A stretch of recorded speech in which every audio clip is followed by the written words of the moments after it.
because you are using present knowledge of your world. Guys, can we do an intro before we do the topic, please? Yes! Please. You keep diving into it. Sorry, I can't help myself. I'm Hello, pulling nameless you out of the viewer. pool. Hello, viewer. You specifically have been chosen to be reborn into the world of podcasting as our recording software. Welcome. To the podcast. I'm Alina. I'm Peter. I'm Cole, and you're OBS. Yes, you are. You've been reincarnated, reborn, reformed into OBS. Congratulations. I was reincarnated as recording software, and now I have to listen to these three jokers all the time? Yes. Yes, you do. That's the full title. That's the full title. Oh no. We don't have to name the episode that, but I think it'd be funny.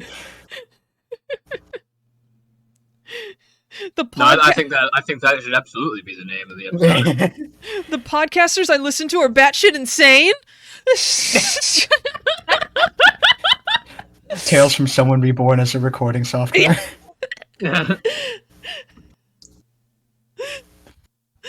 Batshit insane is just listens to us play fucking tabletop games.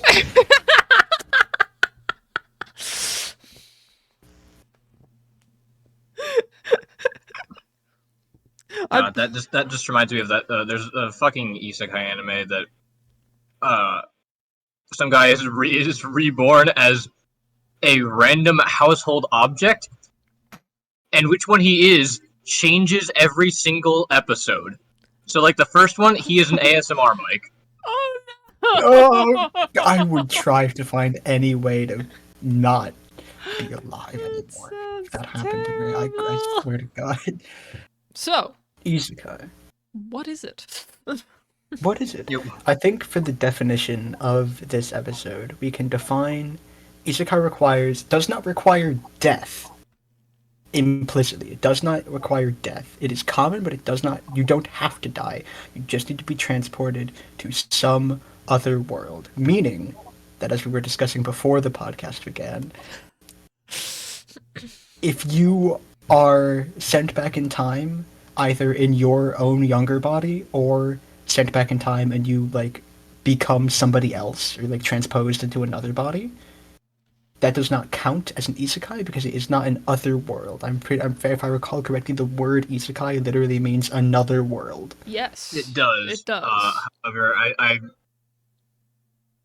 I kind of wish we could include Erased in this topic, but We can have a whole episode dedicated to Erased, honestly. I don't want to, though. Why not? I did not like the ending. The definition But of an the- isekai is literally otherworld Literally then- other world. going into it. There's the Yes, power the of... only requirement for the sake of this episode for something to be considered an isekai is that a character, preferably the protagonist or the main protagonist, has been sent to another world, and they are the one that we are following around. Mm-hmm. Or maybe not, they're not the one we're following around. Maybe we're following some person who's in this world, and like you've got a deuteragonist that has been isekai there. That could work. Regardless, it does need to be central, or I say central to the plot, as if most isekais don't fucking drop that basically instantly past episode 1. Mm-hmm. Yeah.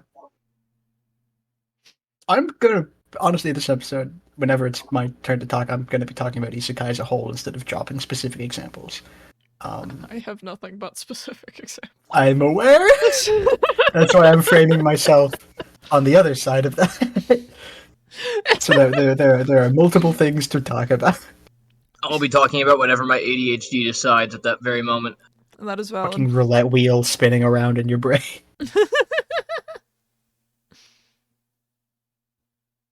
Anyway, Cole, I think you should start since you're getting a more general True. I suppose. Sure. I am doing a more general We'll get thing into today. my examples eventually. Later. Also, a lot of your examples are from like webcomics and are from tapas specifically. Oh, I don't know how to I've pronounce never it heard it said exactly. out loud. I have no I've only idea. ever read the word. TAPAS. That's what it's. That's how you The spell app, it. the application tapas. Tapas. Dracula's last name. Dracula's last name. That's Tepesh. I know what I said. uh, which I believe is not host to a lot of manga, but is host to a lot of manhwa, which is Korean. Yes. Uh, Yeah, I didn't. I've noticed so that. I know. That's for the audience. I know you know that already because we've talked about this a lot. I know. It's just Well, okay, there's I. manhwa, which is Korean, and manhwa, which is Chinese. Yes, Yeah. sorry. There's manhwa, which is Korean. Manhwa is Chinese, apparently. I actually didn't know that. Huh. Manhwa. And then manga is Japanese. And the reason that those distinctions are important is because those are three related and connected but different cultures, and so the way they tell stories is going to be different. Yes. So the way that a manhwa might do isekai is going to be different from the way that other stories do isekai. What is the topic of isekai, right? Like fucking Narnia could be considered an isekai. That's like the British take on it, I guess. Yeah, it's in fact I'd say it's goes so far as to say it is one of the progenitor isekai. I mean, yeah, the books are pretty old, so True. I would not know exactly what the first isekai could be considered. Anyway, yeah, if you're in media spaces, particularly ones that consume uh media from, you know, places. Fuck. Uh like particularly if you're into media from Japan or Korea or China, uh then you may have noticed that there's a lot of saturation of isekais for the past several years. Um And I think this has been, like, on one hand, a good thing. I believe that there are so many interesting things that you can do with isekai as a type of story. Um, God, do none of them really do it, but none of them do anything. Like you said, Peter, they drop it immediately. The fact that someone has been brought in here from another world is only ever used as an excuse for the fact that they know jack shit about the world that they're in, so that that person can get exposited to, and therefore the viewer can get exposited to. And then, like, it's basically usually a lot of the time you get isekai into fantasy, right? So, like, it's just stock fantasy after that point in time. Yeah. Which is not inherently bad. It's just so boring. Yeah, I would much rather they just have a stock fantasy setting without the need to include isekai. It would not change the fact that it's still boring, but at least they're upfront about it. Yeah, right. At least they don't try and hook you in with this premise. Especially, I think a really missed mark in a lot of these is the fact that the Elseworlders' original life basically never comes back up ever again in any way, shape, or form, in any way that it shapes the motivations. There is what I think is a pretty decent isekai, because it's also just a good story, even if it weren't an isekai. So, like, I think you could do away with the isekai element, and it would still be, I think it's unnecessary to this story.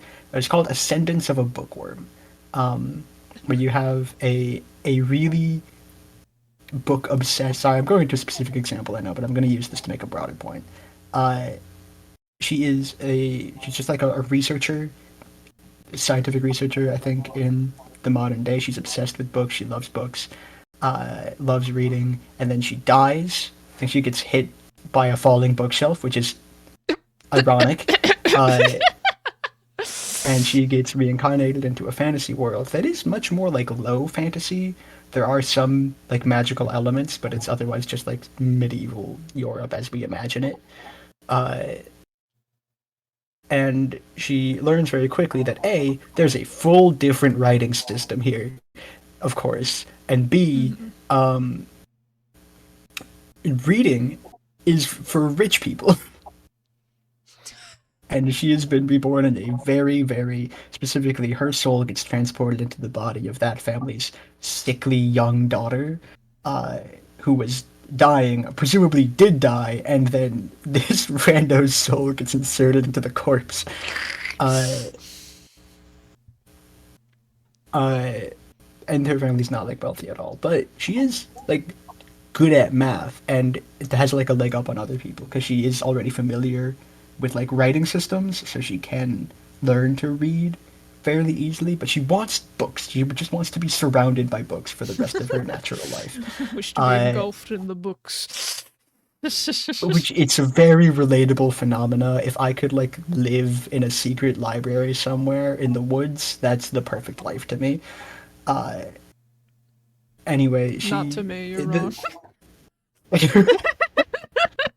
It's not my perfect life, and therefore you're wrong. Therefore you're incorrect. Woe be upon thee. I hope you get hit by a truck and isekai into a world where there are no books. And the story really just follows like her attempts to like learn the writing system, and then eventually like gain some form of wealth so that she can afford to be surrounded by books. I fell out of the story because I caught up to it at one point in time, and then like I never got back into it when there were new updates. But it's generally like it's just really heartfelt. It's a nice story, and it would be I think it would be a good story anyway without the isekai point. It's just that her prior life knowledge is the thing that is what allowing her to be able to do these things, right? That's the point of reference to it, where the fact that she worked in mathematics previously allows her to like do accounting essentially in this world. Like she already knows how to do like complex math. She is already like familiar with language systems, so she can learn how to read this new language faster than other people. And like that's like the experience from her previous life is used in her new one, and I think that's something that a lot of isekais, a lot of the like generic isekais at least, do not do, because like without the isekai component of the story, she is just a like 7-year-old savant child, which would be fine. Like I think that's also a fine story. It's just like this is essentially like the isekai serves as like the excuse purpose for why she's able to do these things. But it even still is like relying on her past life knowledge. And I think one missed opportunity that a lot of isekais have is never ever actually using prior knowledge of anything, or if they do, it's in the most ridiculous fucking ways, where like someone goes to like invent modern technology in this fantastical world, or use knowledge of modern technology in this fantastical world. And it's like, buddy, I don't know how to tell this. You were like a fully average shut-in, right, before this? How the hell do you know all of the internal workings of a computer and of like a gun while being shut in? Well, yeah, and that's the reason. That's the reason that they don't use prior life knowledge, because they have none. Most isekai protagonists are meant to be self-inserts for the audience, which is primarily 15 to 18-year-old boys who have done nothing with their life. Target demographic. The target demographic of mine are the same age range, but girls, I think. Yes, from what you've told me of your examples previously, that sounds correct. So we got all regardless, types of the viewer is intended to have zero life experience whatsoever, and therefore be able to relate to a protagonist with zero life experience whatsoever. Listen, right? Because the thing that's theorized to have like kicked off, the thing that I see cited a lot is what kicked off the modern trend of isekai is fucking Sword Art Online, uh, which, to its single credit, did you like Kirito, the protagonist, while he's trapped in this virtual world, it is established within the story that he has been like doing computer shit since he was a little kid. So like there is an in-universe explanation for his ability to like exploit mechanics, like game mechanic systems, essentially. Now, the author of that series does not really seem to understand how MMOs or RPGs work, so but like technically within the text, Kirito's a very good, skilled computer boy, and is uh like that's what informs his ability to do the to be good at the video game. To be good at the video game. And so like even that one has that to give it a small bit of credit. The main protagonist does have one minor piece of characterization that informs his ability. It's not fully just him being ridiculously overpowered. It is most of that, but there is this other little thing as well. Fair.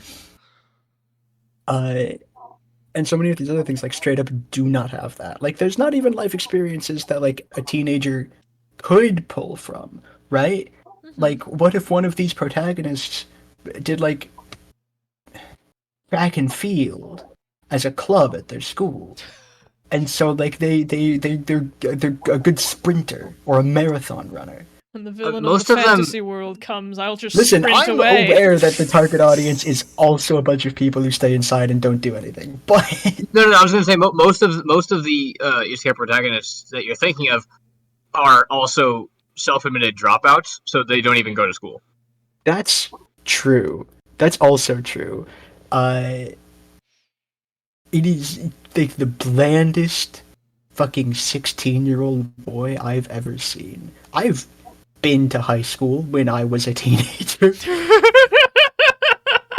I knew a lot of teenagers when I was a teenager. I do not for a moment believe that half of these fuckers are behaving in any way that makes sense for a teenager to behave, with the sole exception of them being unrelentingly horny. I know that like the target audience is a bunch of people who are teenagers, who and therefore don't have a whole lot of ultimate life experience for them to project onto this protagonist. But I think like outside of video games, protagonist projection is so much less, at least interesting, if not less useful from a writing standpoint than, well, actually, it's actually very useful from a writing standpoint because you don't have to characterize your protagonist at all. So like if you're just trying to get something out, it's very useful. But if you're trying to make something that's like really good, you have to fucking characterize your main guy somewhat, like a little bit. Like even, like I said, even fucking Kirito, who's a bland ass bastard, has something going for him.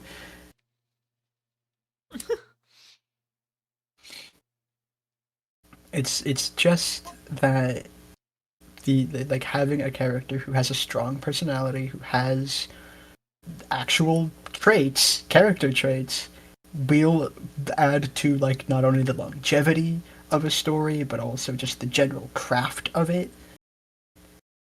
Will improve it, especially if that's your fucking central character. The only isekais I've ever stuck around for have been those ones.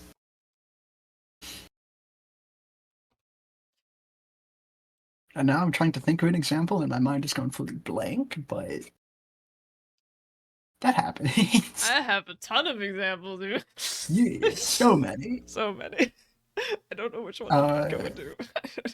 God. Yeah, like there is the isekai of now it doesn't really do this thing of like using the past traits from their previous life to inform their current one, but there is That Time I Got Reincarnated as a Slime, which has some issues that are unfortunately just endemic to manga and anime in general. But as far as isekai go, actually pretty solid because the character has motivations and is like a person. Wow.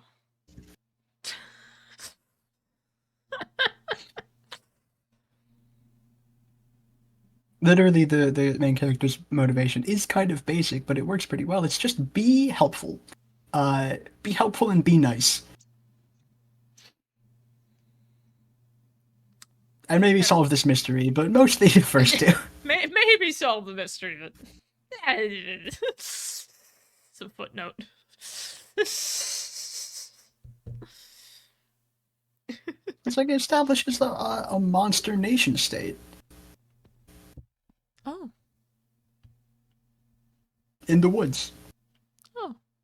The ultimate point is of this that a lot of the isekais that kind of leapt onto the idea do have their blank shell protagonist, and then they do nothing interesting with them other than keep boosting their power levels. Woo. There's a related thing here where because the reason a lot of people think Sword Art Online is the progenitor of this, I guess to call it a trend, I feel like production of animation takes too long for it to be a proper trend. Don't worry, it's definitely a trend on Tapas. I can guarantee that. Is because a lot of the isekais end up with your bland cookie cutter fucking 15, 16-year-old getting yoinked into a world that has like video game mechanic systems in it. Mm-hmm. For some reason, it's just how the world works there. Mm-hmm. Like complete with EXP and levels and like different stats and things that you can view either on yourself or on other people. And it's like a literal in-universe like number for your strength. This has gotten so bad that some actual fantasy stories are using this as a thing in their thing. And I don't know how old this is. I don't know if this goes back farther, but it's definitely gotten more prevalent since. Oh no. And this has the ability to be an interesting thing, right? As well. I don't think there are any. Okay, well, there are bad ideas for stories, but everything depends on execution, right? If you have the worst idea ever, but the most fantastic execution, you can still make something really memorable, at least, if nothing else. That's how we get a so bad it's funny. Right, yeah, you either end up with a so bad it's funny, or something that is genuinely good in spite of the terrible, terrible idea. Yeah. Like if you read the plot synopsis, you would be like, "What the fuck?" But if you actually watch the movie or the show or whatever, you're like, That's how I feel about the FNAF movie. Honestly, I hate all of the concepts behind FNAF as like a franchise. Scott Cawthon is a really bad ideas man. But the execution of the film was incredible. Oh yeah. So it was entertaining. It was definitely Exactly. entertaining. Like if you go in without expecting, sitting in a room for until 6 a.m. and getting jump scared a bunch, you're gonna have a fun time. The movie takes place across multiple different rooms somehow. Yeah. Through the power of not completely copying the game.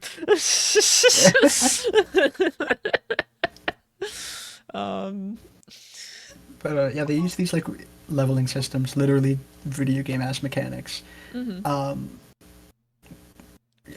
Just because a lot of the time, because I think that a lot of the reason my personal theory is that a lot of the like authors/artists for the original manga that these come from, or the writers of these light novels, want to do stuff for video games, or like their goal is to make a video game, but that's like in terms of skill, doing that by yourself is really inaccessible because you have to train a fuck ton of different skills in order to do that alone. Mm-hmm.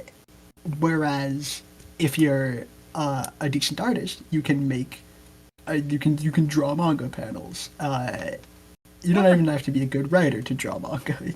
Usually you team up with a writer for that, but sometimes you don't. Uh, a lot of mangakas are like really good writers and artists, but not all of them. God, not all of them. Uh, and then there's like the light novels is just writing.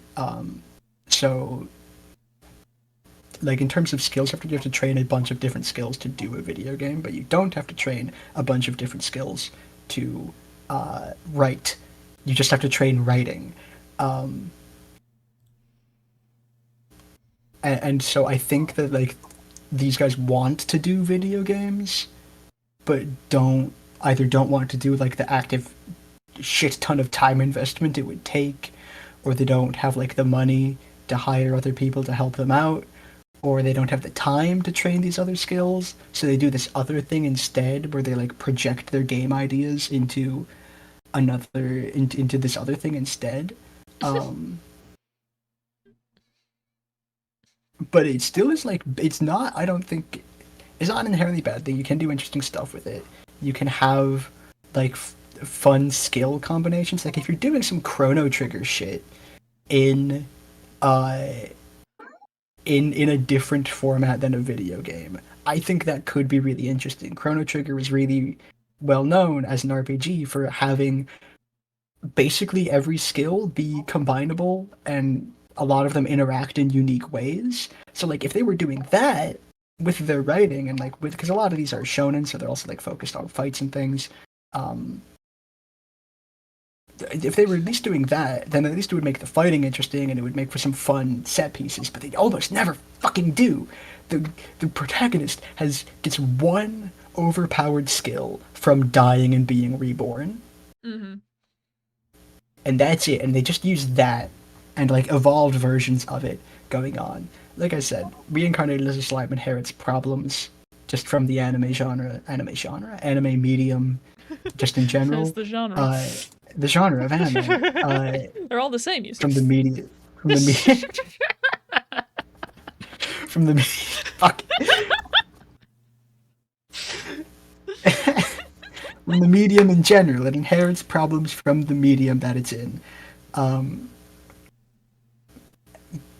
But it does do interesting things with the skill. Rimuru is reincarnated as a slime, and so can eat things, and then eventually gains an ability to mimic the things that have been consumed, and uses this ability to do all kinds of like mix and match stuff, because they can access all of the abilities even while they're not in that form. Right, like they've used like spider abilities when they're not in like a spider form and stuff, right? So they can like mix and match and do a whole bunch of like really interesting things with it. And it's just cool. It's just a cool thing, and they're doing like all this fun shit with all these different quote unquote like video game-esque skills that they're gaining. That could be a thing that they could do it, but they do nothing with it. You get this one thing, and you just use that over and over again, or you get like a cool sword and you stab people with it a whole bunch. I don't know if this is a good example, but I do have an example of one that's a guy in a video game. I mean, if they're literally in a video game, it makes sense for there to be video game skills, but a lot of the time they're not in a video game. Yeah. And that's the part that bothers me. That's fair. I understand it's supposed to be a narrative framing device, but it's one that none of these fuckers can ever make work in a way that makes any sense, and it makes me want to burn. If I was reading them on the actual book, I would burn that book personally. Not as like an erasure of knowledge, just so that I don't have to keep it. That's fair. Just standing in this medieval And fantasy also I land. like Yes, games. my EXP has increased by 200. Right? Like that doesn't.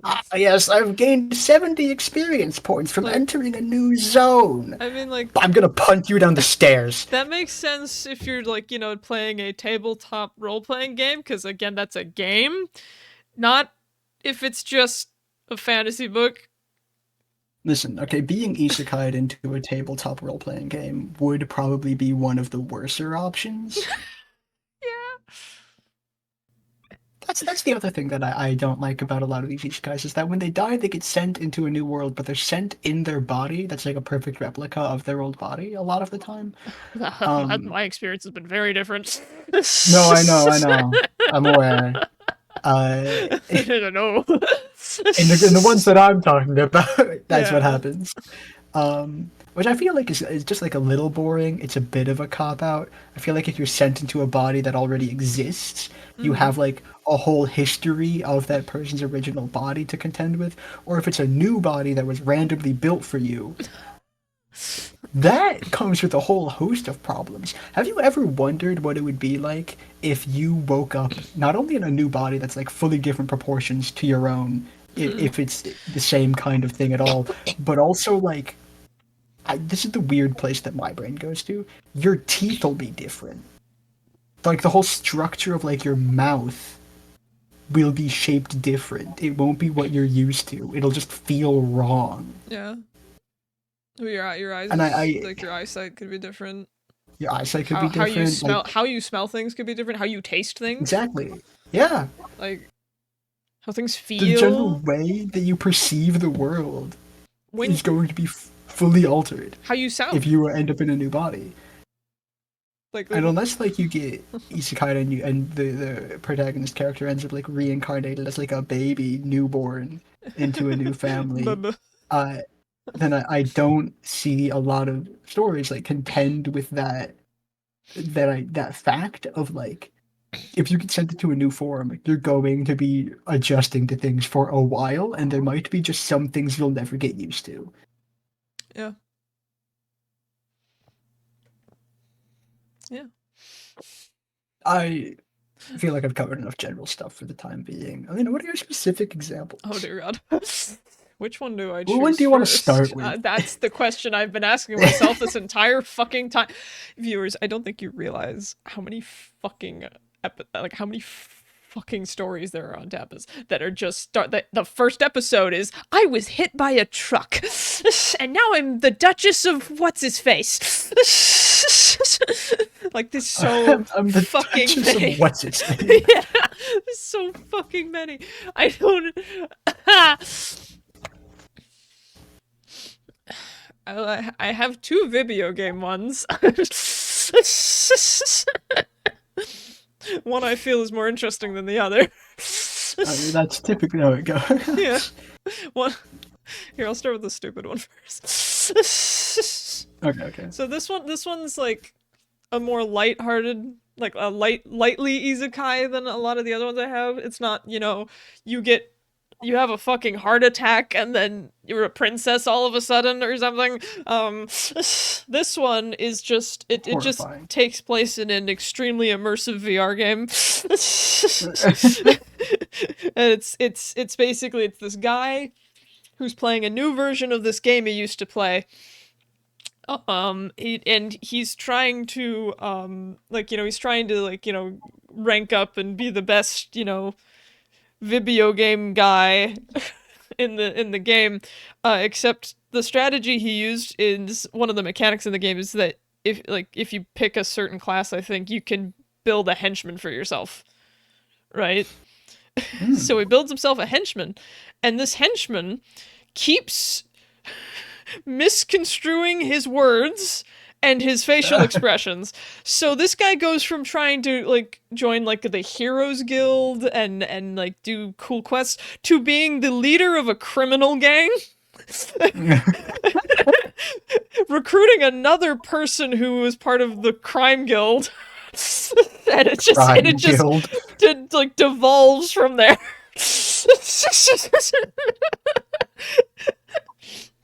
And it's there's not really a lot in terms of stakes, but that's because it's mostly it's for the funny haha. It's a comedy. You're watching this guy try to go one direction and his henchmen are pulling him in the very opposite. And he can't do anything to stop it. And yeah, it's and sometimes he gets out of the VR headset and he goes and walks around in normal life and he talks to this buddy of his who's like an intern at the company that made the game, you know. So it's like it's a rare instance of like, yeah, you technically isekai'd into this world, but also you can go back whenever you want, really. Which is the cool aspect I thought of that particular one, was that like it's not that he's trapped. he's just playing a video game. It's just such an immersive video game that like he might as well have been transported into another reality, practically. I think that fundamentally does count, especially if it never concerns itself with his waking life. No, yeah, the game does not concern itself with his waking life. I think the only time they really collide is he's trying to get information out of a rival criminal guild and he finds out his friend is in it. So he figures out what game character his friend is, kidnaps him, gets the information out of him, and then goes about his day. So that's the only time they collide, and it's not even directly. Yeah. I think that counts for the sake of it. Yeah, I like it's a very loose isekai. I mean, the comedies typically are. Yeah. So yeah, that's that one. But I have another one that's a bit more extreme. See if I can find it. Because I unsubscribed from it recently. Oh, there it is. Wow, it's the first thing to pop up. That was so easy. Anyway. Wow.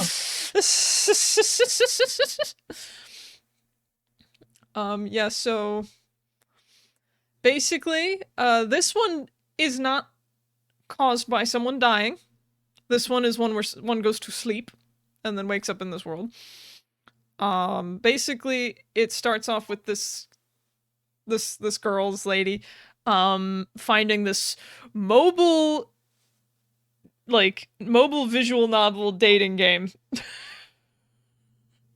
And you know, she plays it, she really likes it, but there's this hard mode edition on it, right?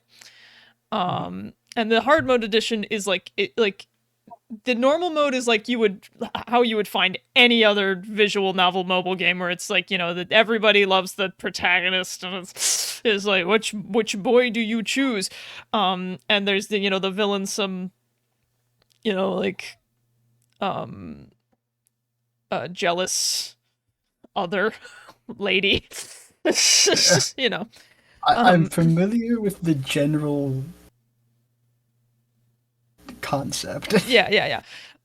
So in hard mode, I've heard a lot. Yeah. So in the hard mode one of this game, you play as the villain.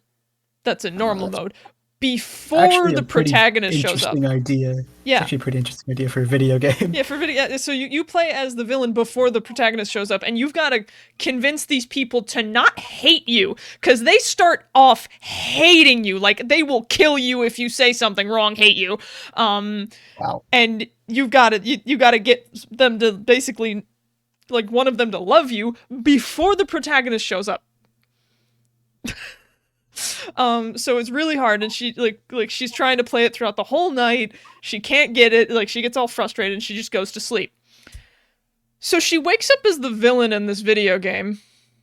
Oh, jeez. And everyone hates her and wants her dead. And the story basically follows like her need to survive. And like the game has this mechanic called affection scores, where it shows you like it's a percentage, right? So your goal, regardless of which mode you play, is to get somebody, whoever you want, to 100%. because once it reaches 100%, that means they love you. You get your happily ever after with them. Yada yada yada.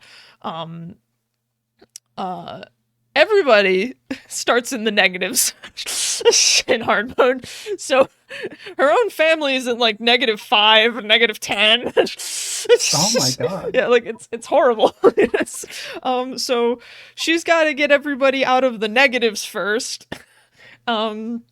And using her knowledge, she has limited knowledge of hard mode because she never finished it because she couldn't finish it. She kept dying. So using her limited knowledge, you get to see her, like, this world is a real world, right? Like, these characters are real people that she can talk to and interact with. But she treats it like a game the whole time.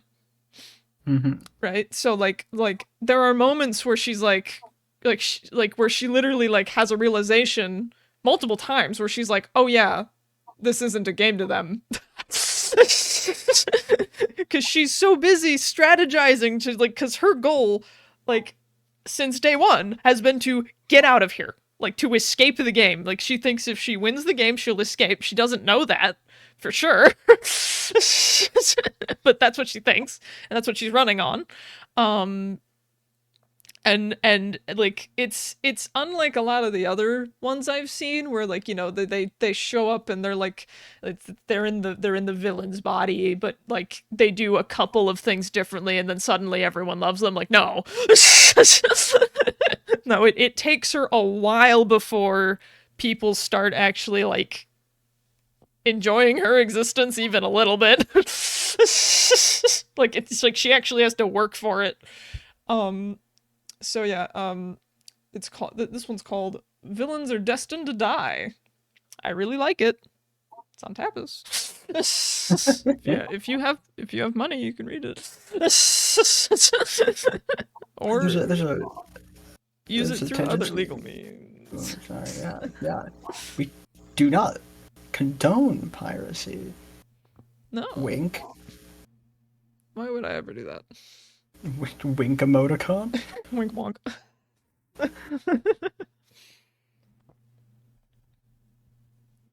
Yeah, that's my other video game example. Are there any thoughts on my video game examples? I think that they're both pretty decent. Like, I in my fucking spiel completely forgot to include the topic of comedy because I don't do a lot of comedy. Written comedy, unfortunately, is just not.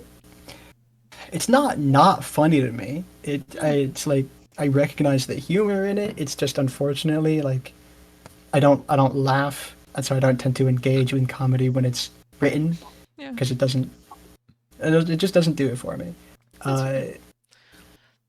But no, I think those are both, like, from what you've told me at least, halfway decent examples, at least, if not better. Yeah. That Villainess one sounds like a fun read, honestly. It's so fun. When I first found it, I was so excited because it was like, wait, we aren't starting off with like everyone suddenly loves you all of a sudden. Like wait, do people hate her? This is a life or death situation. Sense the soul of the player inside. Yeah. Oh god, I forgot. It started off like it's when she went into the world. It started off with her not being actually able to say things. Like, there was pop-up dialogue she had to select. Like, she couldn't say her own fucking thoughts. So she eventually like found the thing in the game that lets her freeform sentences, but at first it was like, oh, I see, I have 3 options here, and they all suck.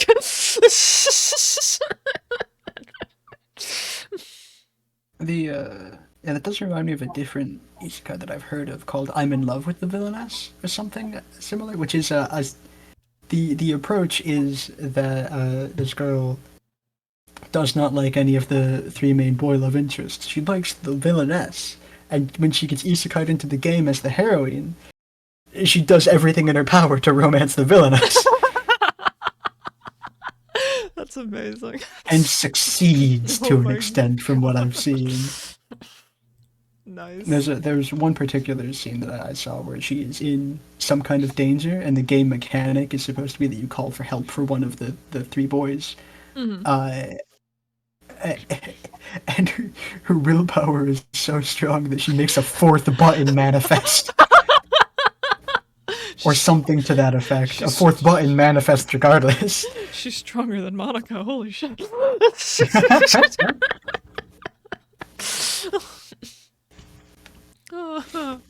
Alright. There's actually, this does bring me to like a sorry, because we're still on the topic of video game isekais, especially with the like scripted dialogue options thing. Mm-hmm. There is a concept that I would love to see explored, which Mm-hmm. is like you get isekai'd into, it can be some kind of dating game, any kind of visual novel, as the playable character, but the game is being played. So it's some fucking existential horror shit where you have no control over yourself. Oh no, that'd be terrifying. I don't know how long you could pull the horror out of that, but I feel like at first it would be horrifying, and then at some point you would have to like let the person who has been isekai like get some amount of control, so it yeah. becomes less of a oh no, you have no control to you have to survive this other force trying to get you to go the death route. Death route. Yeah. If you want to, if there's any other general examples or specific examples you want to cover, I'm looking. Hold on. okay. I can do some more general things while you're looking.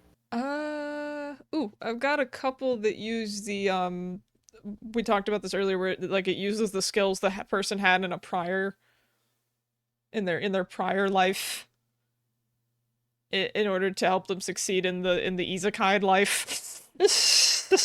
Those are good. I like it when those happen. Yeah, so I've got one here. It's called The Perks of Being a Villainous. The rest of it's pretty generic. Person gets isekai'd into Fantasyland, daughter of a duke, you know. Oh, wow. You know, but she's the villain. Oh no. And but the thing of note here is that there's magic in this world, right? And her family is known for being like really powerful mages, but her character is not magical at all. Like the daughter of this duke has zero magic capacity. But she learns after going to school, going to the academy for a bit, that all magic is just based on math. So like the circles and the formulas you do in order to complete the magic spell is just math. So she was an engineer. Like she was an engineering student in her prior life. So she basically simplifies the magic formula using algebra. And becomes this renowned genius in the world. I gotta say, I do like it when fantasy actually does do like wizards are just mathematicians. Yeah. Yeah. And like fully takes it seriously. I love that. Yeah. But yeah, so basically she her other plan, because like through the power of sexism, there's another obstacle she has to overtake in this world, which is that she basically, if she basically she has to get married off at a certain point. Through the power of sexism, there is a sentence. Yeah. But yeah, so basically, unless she like owns a title, for herself, that she gets for herself. Like, she can't inherit it from her family. She has to get it herself. She's basically going to have to be married off if she wants any form of money or anything. And she doesn't want that. Man, so her other sure goal... You love the Victorian times. Yeah, so her other goal is to make money. As much as possible. So she basically uses her engineering degree and her modern knowledge of the subscription model in order to make it so that if people want to use the revised formula for magic, they have to pay her an amount a month. And she's oh my god. And she's Are you sure she wasn't also a business major? She also comes up with a bunch of engineering sketches of things like, blenders so that she can open a cafe where they have smoothies and things.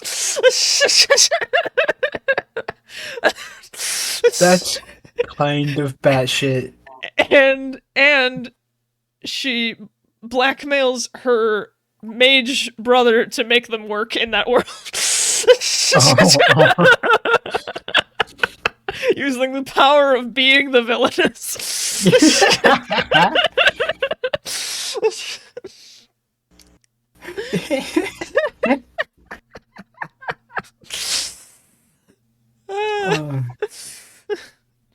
That is wonderful. Yeah. Smoothies kind of came out of nowhere.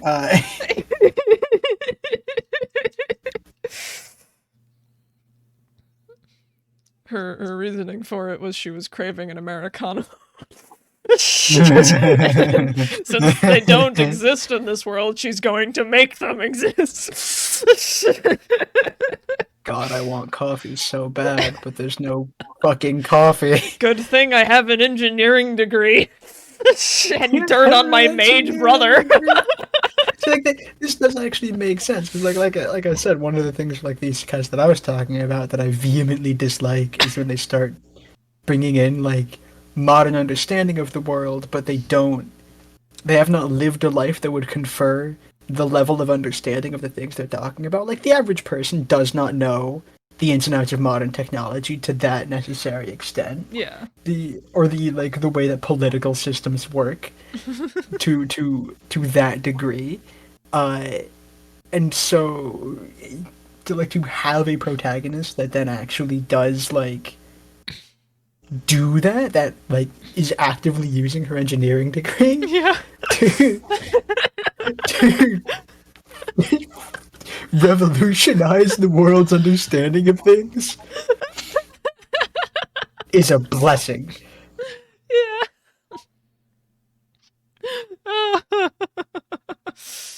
I swear I've seen one before where it's like a businessman gets isekai'd and uses his negotiating prowess Oh my god. to try and live a comfortable life, but he just keeps getting embroiled in more conflict.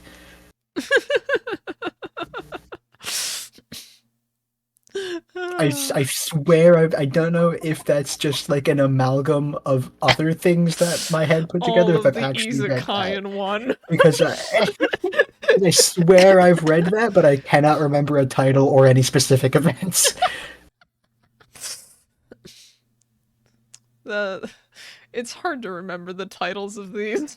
It is. Okay, all of these are not isekai, but all of them have the same sort of naming thing, so I'm just gonna go through these real quick.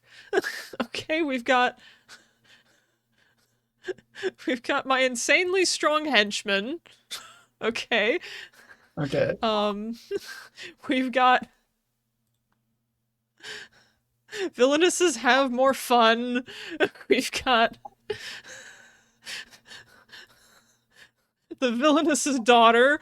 We've got So many of them have similar titles then. we've got I married the male lead's dad.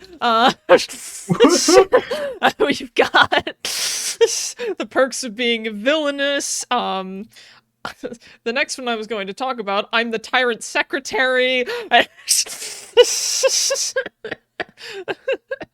it's all of these do this.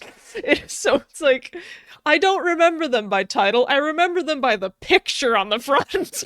Yeah, that's how I do it too. It's just because it's just some of them aren't like that. Like the most of which are ones that aren't isekais. Like some of them are just the name of the protagonist. You know, there's one that's a little creative called Not So Wicked Stepmom, because the person who's isekai'd in was a fashion designer. So it's like some of them are clever, some of them are fine, but a lot of them are just you know, I'm the villain's daughter, or I accidentally seduced the male lead, like something like that.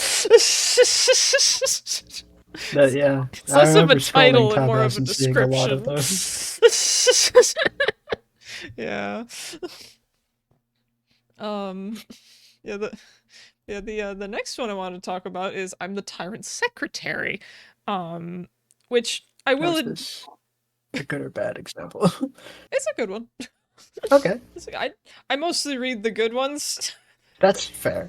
If they get bad enough, I just don't read them anymore. You have more self-control than I do. Unless it's like stupid, like funny bad, then I'll read it like all the way. Because I'm like, how much of a train wreck is this? But anyway, I'm the tyrant secretary. I will admit does like devolve into just like romance. But at the beginning, it's this lady who gets isekai'd into this fantasy world. And she knows because this is one of those isekais where it's like it's a book in her world that she's read before. You know. And she knows that she's been reincarnated as this like side character that's like mentioned in one fucking sentence. But like basically the premise that's supposed to happen according to the book is her brother is appointed as the emperor's secretary. Her brother fucking fucks it up. And as a result, the emperor, being, you know, a tyrant, kills her entire family, including her. So, she decides that since in her past life she was a secretary for 5 years, she would do it instead. Because she had a much less of a chance of fucking up than her brother did. And oh wow, what do you know? She did a great job. Even got the emperor to chill the fuck out. And another interesting thing about this story, she's not the only one who's been isekai'd here. Oh. The original heroine of the story, the lady, the main lady, is also an isekai'd person who was isekai'd even before her. And not only is from the modern world, but has already gone through the story once. Uh-oh. She thinks that she, you know, is supposed to end up with the emperor, because the emperor's the male lead, you know, and they're supposed to have a happily ever after, yada yada. And then this random secretary lady shows up, and this is where the romance stuff starts to happen. Because the emperor's like, I like the secretary. in his male protagonist way. You know. And this causes the heroine, quote unquote, to go batshit insane. She almost has like this main character syndrome where she does all this horrific shit, but she justifies it with, I'm the main character, so I get the guy. So it's basically just this one lady who didn't ask to be here. and this other lady who kind of does want to be here and is like, if you don't get out of my way, I will end you. And the other one's like, whoa, hold on. I'm just the secretary, calm down. But yeah, so that's an interesting thing about that one also that I kind of forgot about. They all blend in my head. But yeah. There's that one. Yeah. Ooh. There's another trend of ones that I've been seeing lately. Which I don't know if I'll go into the specific examples because quite frankly they're a little boring. But basically it's like the person who got isekai'd into the world is the person who wrote it.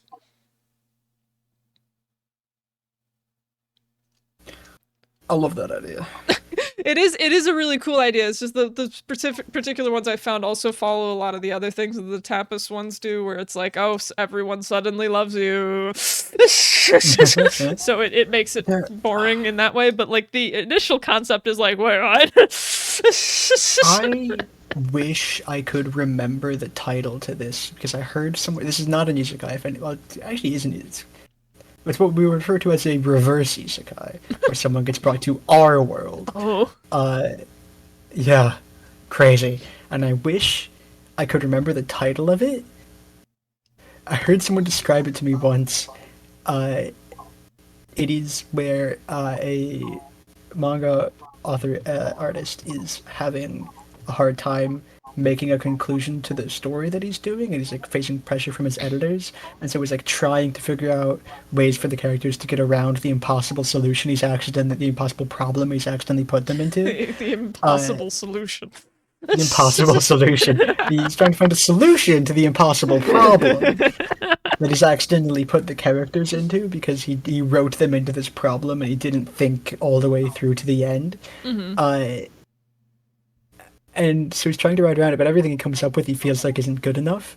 And then through some, I don't remember how exactly, but through some kind of happenstance, the characters from within that story come into the real world and start, like the bad guys in it that they're trying to beat, that they cannot beat because they accidentally made them too powerful, starts causing havoc in the real world.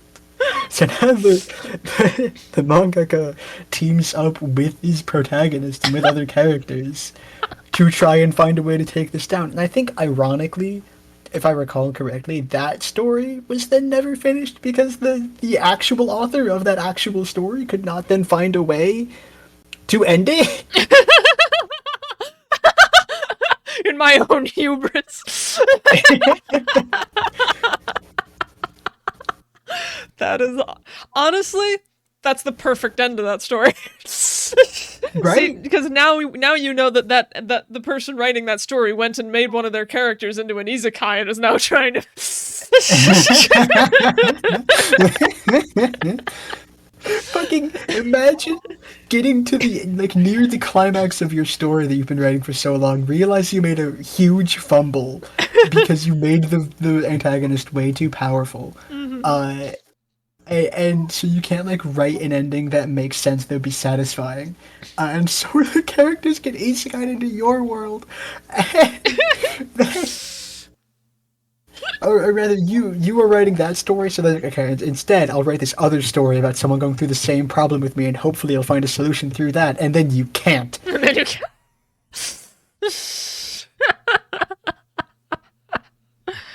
Oh my god. And I cannot remember the fucking title of it ever since I got it recommended to me, and I cannot fucking remember where I got it recommended to me from. So I unless I want to go back to honestly probably over a year of shit at this point to try and find the title, or just look up the synopsis, I guess, but that's only half useful. Here, let me just guess the title real quick. I isekai'd my protagonist. I have another interesting one. Please. You're adding to my reading list with these most of Great. the time. So. Cool. So this one is called "I Married the Male Lead's Dad." We talked about the title earlier. I briefly, yeah. As you can guess by the title. No, I can't guess anything from the title. Basically, it's about this person who, again, is reading the story in the real world and is like, really, really likes the main protagonist. You know, male lead, really likes him. Really cool character. She likes him a lot. One day, I don't remember if she dies. I think she does. Yes. She gets hit by a bus or something. And awakes in the world that in the world of the story she really likes, except the male protagonist is not a cool heroic adult but a fucking child. No, she's arrived too early into the story. Too early. So she eventually ends up meeting his dad. Which she's like a fangirl basically at this point. So she was sending like presents to the house just to be like, oh, you're so cool, have this cool thing. And her the male protagonist's dad misinterprets this as her wanting to marry him. Instead of, just thinking his son's cool. So that kind of devolves. And it starts off like this. The story starts off like this. And then everything gets a little weird. So in this world, magic is based on these like fucking just gemstones people have lodged in random places in their body that they're born with. This is just something you have. And what type of rock it is determines what type of magic you use. So this lady's Isekai. Stone. So this lady's Isekai into a body that has basically the rock that gives you fucking healing powers. And yeah, the male protagonist's dad has the rock that gives him fire. It's just fucking fire. But anyway, so she's got the light stone, and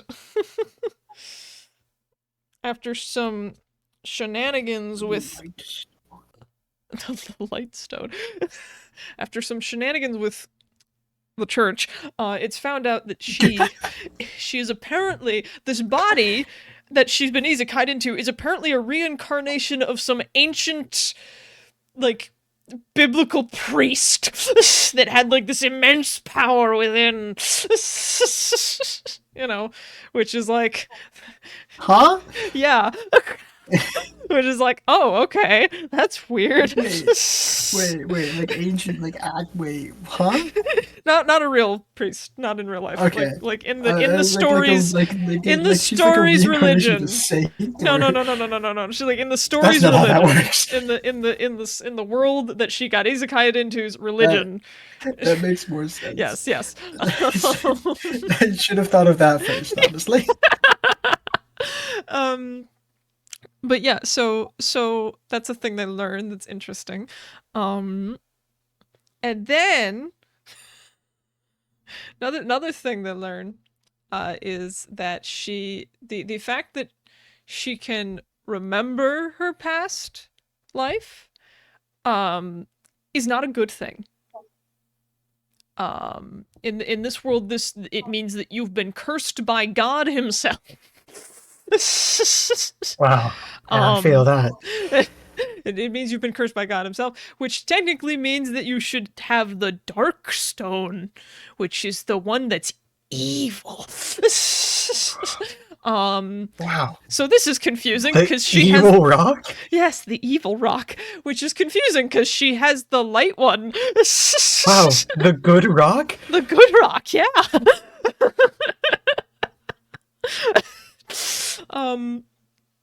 she a bit more digging is done, and it turns out that this is all very confusing, but I find it extremely interesting.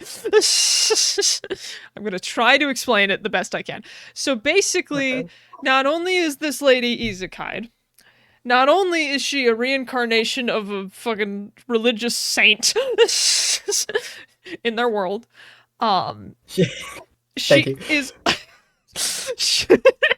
she is also, because as I mentioned, remembering your past is bad, the cursed daughter of God who has been forever cursed to kill her child over and over again. Like, in every life.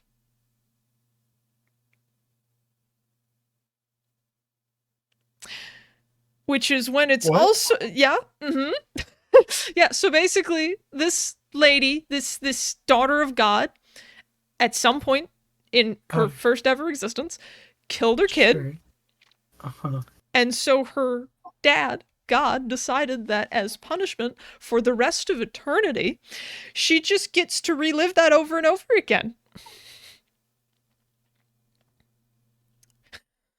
At this point in the story, by the way, she has married the male lead's dad. Uh-huh. That kid's technically her kid. Yeah. So that's a problem. And through trying to figure out how to make that not a problem, we find out that her brother, the God's daughter's brother, right?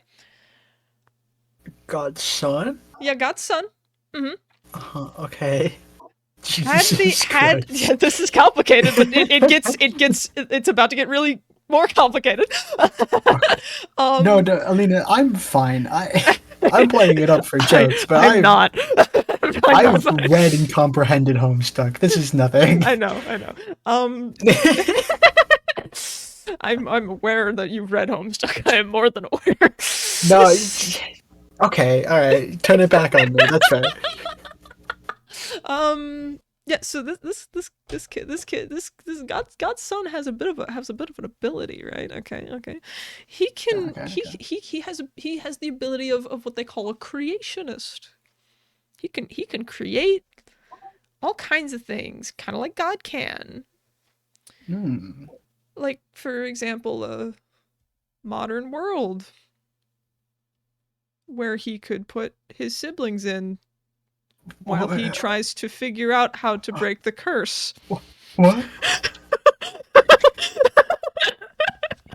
Did this manga pull from fucking Gnostic? What? Hang on, wait. So I'm calculating. Hold a second. Okay. Maybe. This sounds unintentional pull from Gnosticism. So basically, what we discover Holy shit. is that the modern world in the story is the fake one. That is some And the fantasy fucking one is the escalation. real one. Yeah, so technically, it's a reverse isekai. It's a reverse Isekai. Technically, Because our world is not the real one. That's absurd. Wait. So is our protagonist who got isekai'd literally God's daughter? Yes. Okay, and she didn't know this No. because she was in the simulated world formed by her brother to try and find a way to break the curse that's on her so that she doesn't have to murder her child over and over again? Yes. Or is that just to, like, remove her from that cycle? It was I think it was like a temporary solution while he tried to figure out how to break it. That makes sense. Yeah, because once he put their souls into his world, which is only his, like, God does not have any jurisdiction there. Like, they were no longer in the curse because God has no jurisdiction there. So he basically put him in his pocket for a bit, and then got hit by a bus and fell back out.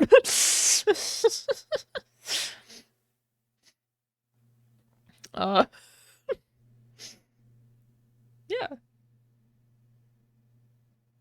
There's also like a ton of other stuff about the story, but like that is not isekai related, so I'm not getting into it. Yeah, no, I think that there are, like, these are some pretty really good examples of isekai, and I think it really does show that, like, the concept is not creatively stagnant. No. Right? There's still like a lot of really cool, fun things you can do with it. It's just that there's a quite an unfortunate thing that a lot of them don't. I do have an example of one that's boring. Oh, please give it. It's called 50 tea recipes from the Duchess. This person gets isekai'd into this fantasy world, and as you do, she knows nothing about it. Like, there's no fantasy book here that she's read in terms of, like, she's brand new, brand spanking new to her. And the entire story basically devolves into this person just really liking tea. And like, I love tea. And like at first it's cool because like the whole concept is like this world has like a bias towards tea, like they don't like it. They prefer coffee. And it's her trying to change that. And it's a very low stakes story, which is fine. Like, it doesn't have to be high stakes. But it's basically her trying to change everyone's mind about tea and be like, it actually can be good, and there's all these different types. But eventually it just, like, she solves that problem. Like, people like tea now, and she's selling it herself and stuff. But she still keeps doing tea stuff, and it's like, man, we already fixed the problem. Why are we here? And not only that, but like, the tea obsession is the only thing that comes out of the isekai. Like, you could totally remove the isekai part and just have a lady obsessed with tea, and it would be the same story. Yeah, I don't know what the isekai element is doing there. You could absolutely just have a character who's like had tea. Maybe it's like tea is like a foreign import. Yeah. To them, and so they're like gain a fascination with it. Yeah. Like, Bada bing, bada boom. Yeah. That's a problem I have with a lot of the Tapas isekai that I've seen.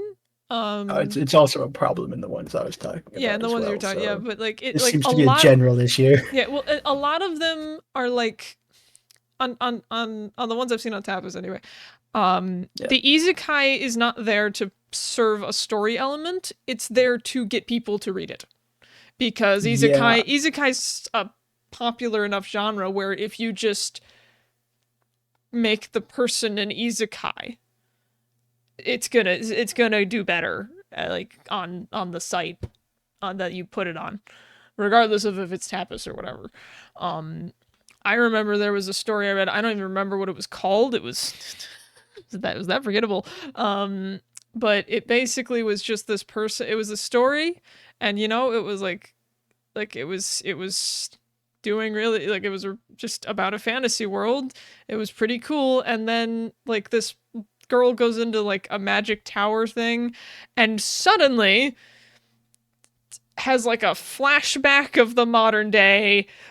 And it's like, it comes out of fucking nowhere. It has nothing to do with the plot.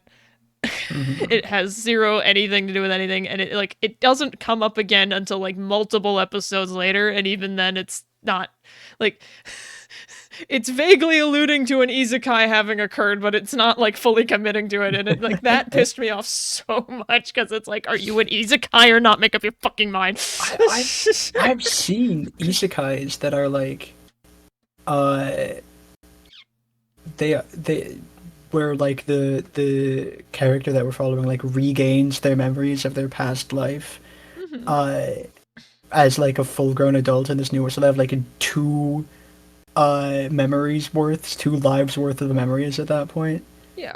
Uh, and I think like there are really interesting things you can do with that, but especially when that does happen, it does make me think of like this is just an isekai, so that you can onboard people easier. Yeah. And I understand why you would do, because like if it's a good story otherwise, I think I'll forgive that. Yeah. But if it's boring as fuck, I won't. Yeah. I kind of also especially get it on Tapas because, like we mentioned before, Tapas is a lot of Korean what was it again? On Man, Manhwa with a U. manhwa, yeah, manhwa. manhwa. Yeah, it's a lot of manhwa. Words. And Tapas really likes to like hype up the manhwa. Like there are other like art styles and things that like exist on the site, but it is predominantly manhwa. And so like trying to get your story to some degree of viewership in this sea of manhwa when you're also making a manhwa Yeah. is like, you know, I get it, man. I get why you did it. I just and I like there are a lot of ones that I read anyway because I could tolerate it because it didn't come up again. Like in the first episode it's mentioned and then never again. You know, so it's like okay, I can just pretend that didn't happen. You know. But like, you know, it's the reason I put this topic on my list in the first place is just because like there's so fucking many of them. Like I could list off so many more examples here, but they're not noteworthy enough to me to like bring up. But it's just like there's so fucking many of these. Dear God. I also have a lot of time travel ones, but we can get to that later. I have not, because obviously I'm referring to like a lot of manga and anime, so those don't seem to have a lot of time travel in them. So I'm really curious about that. The time travel is basic. It does the same thing as the isekai stuff, really. Yeah. To be entirely honest with you, the only difference is it's like the person's familiar with the world because they lived in it in a past life, as opposed to either being familiar with it through a book or not at all. That's the key difference. And also just like they're usually taken back in time as themselves, as opposed to sudden random noblewoman. Like, it would be really interesting if you get thrown back in time, but as not you become not you become somebody else. Yeah. And you like see yourself Oh God. doing all of the things that you had done previously, and you can't divert it. And then when you get to the point in time that you were sent back in time at originally, you just see yourself fall brain dead on the floor. You see yourself get hit by a modern bus. By a modern bus. And die. You think to stop it at first, but then remember, no, I can't. If you stop the bus, then you die twice. Oh my God. There's also like the thing of like a lot of the ones where like you die first, I've noticed don't really like I know a lot of them just like are not interested in contending with the fact that like you just died. That was probably painful, especially if you get hit by a van. Yeah. And like usually they have a few moments before they die, and it's like you just wake up in this new world suddenly not dealing with the very real trauma of getting hit by a truck. I mean, and all of your bones being broken and lying on the ground, dying, gasping for air. Yeah, I mean, to be 100% honest with you, if I was suddenly isekai'd into a world, I would, like, the first thing I'd be thinking is, where the fuck am I? It's like I will deal No, with like, the truck immediately. later. You just never return to it. It's like, Yeah. Well, yeah. you were scarred from that? Like, at all? Really? I don't believe you. That depends. if you're born into a survival situation like villains are destined to die does, I don't know if it fucking matters. That's like, Well, she also didn't die before she got transported, right? No, she fell asleep, but she did Yeah, have exactly. an abusive household in the real world, so that was just sort of add it to the pile, add it to the pile, add it to the pile. Man, my life sucks. Smiles. Smiles. Surrounded by people that hate you and want to kill you. This is fine.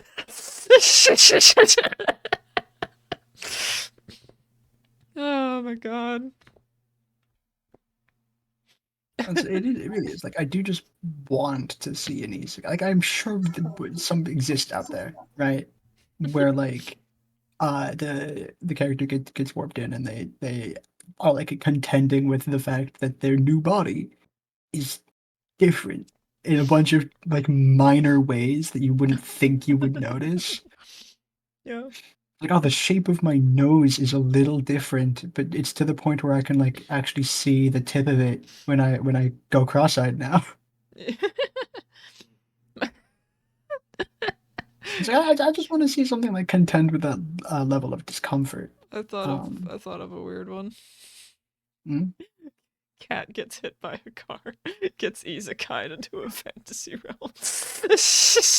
But as like a human person? As a human person. Oh my god. Can you imagine suddenly having like hands? hands?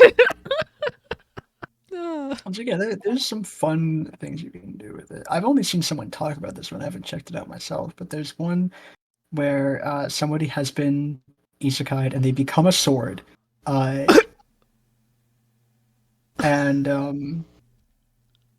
they end up in just like a situation where they're just like in a forest. The previous wielder has died. They are a sword. They cannot move. Oh my god, no.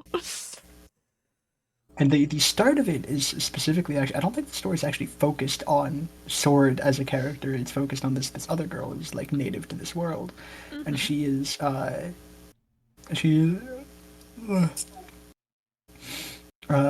she's running from slavers and finds this sword in the woods and picks it up and like fucking soul binds to the sword. So now she can use the sword with ease, despite the fact that it's a colossal sword and she's malnourished.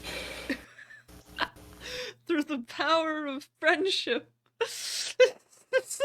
The power of friendship and this giant 1-ton slab of metal I found. I'm gonna kill you. I'm gonna kill you. And I have not read, or I think it's got like one season of an anime, so I haven't read or watched it. But that just like that just is like instantly inherently more intriguing to me than somebody just getting sent to an else world. Yeah. Inherently, right? Like the inherent just getting isekai'd is not interesting enough for me to want to engage with it anymore. Yeah. Yeah.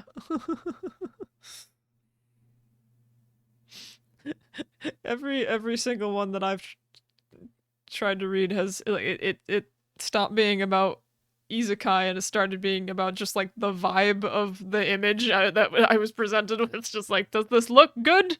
I think it does. I'll try it. And most of the This time sure I'm is some right. interesting splash art. Yeah. Most of the time I'm right. Sometimes I'm horrifically wrong. But I think that's all the examples that I want to go through. Because a lot of the other ones are just very generic. They don't have a lot to talk about. So, and I think we're good. Unless somebody else has something they want to say about isekai. I don't. So unless there's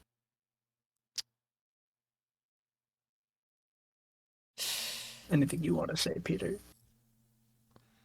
Not really. I mean, yes, there are things that I want to say, but I can't articulate any coherent sentence about anything in particular, aside from the fact that I can't speak. Fair enough. Yeah. Well, Peter, you know what to do. Indeed, I do.